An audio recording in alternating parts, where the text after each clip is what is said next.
D'accord. Bon, alors la distinction... C'est difficile après ce qu'il a dit. Oui. Vous vouliez répondre, hein. Oui, oui, non, Bon. j'ai envie de répondre. Bon, non, parce que d'accord. non, sur ce point-là, enfin, moi je dirais, en citant Durkheim, que vous avez invoqué plusieurs fois, il disait tout le temps, l'inconscient c'est l'histoire. Et en fait, ce que j'essaie de faire, je parle constamment de socio-analyse ou au fond de psychanalyse sociale, j'essaie de faire surgir par l'analyse ces choses que nous avons intériorisées, qui sont entrées dans nos cerveaux, dans nos corps, etc., et qui sont de l'histoire. Alors cette histoire, elle est de deux ordres. Enfin, il y a d'une part l'histoire individuelle, enfin, nous apprenons des foules de choses sans le savoir, en fréquentant des gens, en habitant des espaces plus ou moins meublés, par exemple, meublés de façon différente, etc. Et il y a aussi dans cet espace que nous habitons, tout un dépôt historique. Bon. Et ce dépôt historique, moi je le cherche dans l'instant. Bon. Et au fond, je pense que sur ce plan-là, nos travaux sont tout à fait complémentaires. Par exemple, bon, prenons les attitudes à l'égard du temps. C'est une chose qui a beaucoup préoccupé les historiens, qui a beaucoup préoccupé les sociologues. Comment pensons-nous l'avenir? Est-ce qu'il y a différence selon les sociétés dans la façon de se situer par rapport à l'avenir, etc. Bon, je pense que le travail que vous faites en étudiant la genèse sociale, la naissance, le développement des institutions de crédit, de toutes les techniques qui permettent de maîtriser l'avenir, de se comporter dans le présent en fonction de l'avenir très éloigné, etc., ce développement permet de comprendre ce que le sociologue saisit à un certain moment, à savoir que les gens, selon leur rapport au crédit, selon leur classe sociale, par exemple, selon qu'ils sont en haut de la société ou en bas, auront des attitudes à l'égard du temps différentes. Bon. Autrement dit, je pense que l'historien est une espèce de psychanalyste. Enfin, d'ailleurs, ça, c'est une chose, je pense, qui est souvent mal connue. Enfin, je pense que l'historien nous apprend beaucoup plus sur notre inconscient, sur ce que nous avons de plus caché, etc., que le psychanalyste. Enfin, et je pense que le sociologue fait la même chose. Enfin, c'est-à-dire qu'il par d'autres techniques, en s'en prenant au présent, en interrogeant les gens, en les interrogeant d'ailleurs de manière tout à fait indirecte, enfin en les faisant parler d'autres choses que ce qu'ils croient dire, etc. Le sociologue découvre, oui, une espèce d'inconscient qui est de l'histoire. Vous voulez répondre? Non, je répondrai tout à l'heure. Ouais. Après, bon, alors ce livre, explication d'abord du titre, la distinction, et du sous-titre, critique sociale du alors jugement. le titre est un petit peu un jeu de mots. C'est d'une part, oui, c'est la distinction, c'est le fait de distinguer, le fait de faire des différences. Enfin, et le goût, c'est, si on veut donner une définition tout à fait élémentaire, c'est le fait de différencier et d'apprécier. Enfin, c'est le fait d'établir des différences entre le bien et le mal, entre le chaud et le froid, le salé et le sucré, etc. Bon. Et la distinction, c'est aussi, comme tout le monde le sait, ce qu'on appelle la distinction naturelle, c'est une manière d'être excellente, quoi. Bon, alors le lien entre les deux sens du mot, c'est un peu tout le livre. Enfin, c'est-à-dire, bon, Par une critique sociale du jugement, c'est le sous-titre. Oui, alors par critique sociale du jugement, j'entends, bon, c'est le titre, il y a un titre célèbre de Kant, enfin que je pastiche de façon un peu ironique. Enfin bon, Kant a écrit une critique du jugement qui prétendait être une critique pure du goût. Enfin, bon, il essayait de répondre à la question qu'est-ce que goûter, qu'est-ce que préférer, etc. Et j'ai essayé de faire, disons, la même chose avec de tout autre moyen. J'ai essayé de montrer que dans les classements sociaux que nous opérons, quand nous mettons une cravate, nous ne mettons pas une cravate, quand nous mettons une cravate à pois, une cravate unie, quand nous achetons une Mercedes ou une 2 chevaux, quand nous faisons du yoga ou du rugby, etc. Tous les choix que nous faisons qui ordinairement sont imputés au goût et aux couleurs, enfin ce sont ces choses que l'on impute au fond à la nature.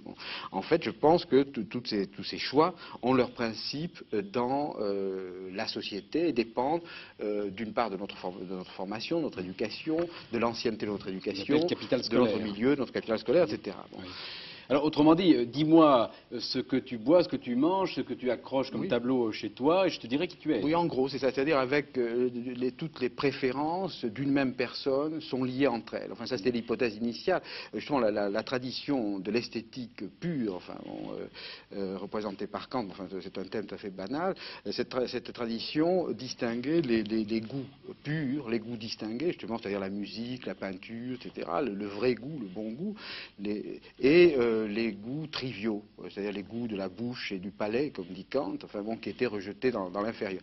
Alors l'hypothèse que j'ai faite d'emblée en construisant mon questionnaire était qu'il y avait un lien entre tous ces goûts, c'est-à-dire que le fait de préférer telle ou telle cuisine n'était pas sans rapport avec le fait de préférer telle ou telle musique. Bon. Et l'enquête a confirmé fortement.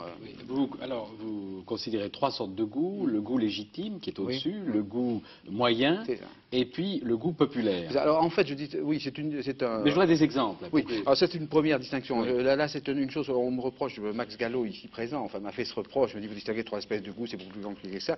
Alors ça c'est le sociologue, non, le sociologue est souvent victime de ça. Le sociologue fait des choses complexes, on lui reproche d'être compliqué, comme Fernand Braudel vient de le faire, et ensuite on simplifie ce qu'il dit et on lui reproche d'être trop simple.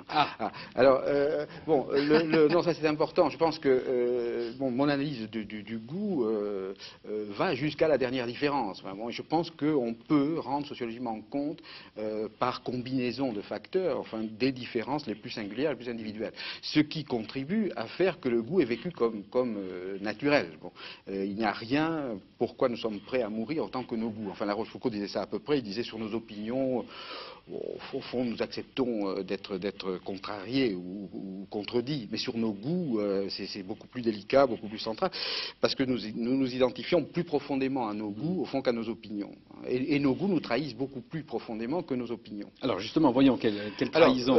Bon, par exemple, je ne sais pas, je me suis amusé un peu à décrire les goûts de ce que j'appelle la petite bourgeoisie nouvelle. C'est-à-dire, je suis tombé un peu par hasard sur... Oui, c'est ça. C'est le goût qui est représenté par un certain nombre de journaux nouveaux qui sont développés après 1868. Enfin, tout le côté, disons, culture libérée, libre, un peu avant-garde, etc. Bon. Alors, je suis tombé sur une espèce de magazine qui s'appelle le Catalogue des ressources. C'est un truc en 3 volumes, fort cher, destiné aux jeunes gens qui veulent faire du ski de randonnée, de la roulotte, du ski hors piste, enfin tout ce qui est en marge, tout ce qui est nouveau, le style vert, randonnée verte, etc. Bon.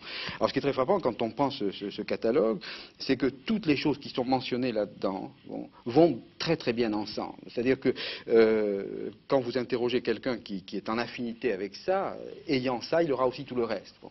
Et ça c'est vrai pratiquement dans tous les cas. Bon, de même, si on prend le goût bourgeois, alors là, il faudrait distinguer des espèces de goûts. Enfin, le goût bourgeois ancien, les gens de vieille roche, comme disait Marx, enfin, les bourgeois de vieille roche, qui sont du côté du sobre, enfin, vous en parlez souvent, du raffiné, de la double négation, de la litote, du refus de l'épate, de l'étalage, etc. Bon, alors là, on retrouvera tout un ensemble aussi de choses parfaitement cohérentes entre elles et tout à fait exclusives des préférences tout à fait voisines. Oui, mais alors, si vous voulez, ce qui est important, c'est que les goûts, finalement, sont des dégoûts. Alors ça, j'ai mis beaucoup de temps à le trouver. C'est le dégoût du goût des autres. Enfin, ça je crois que c'est très important. Et finalement, pour faire parler les gens sur leur goût, il faut leur faire parler de ce qui les dégoûte.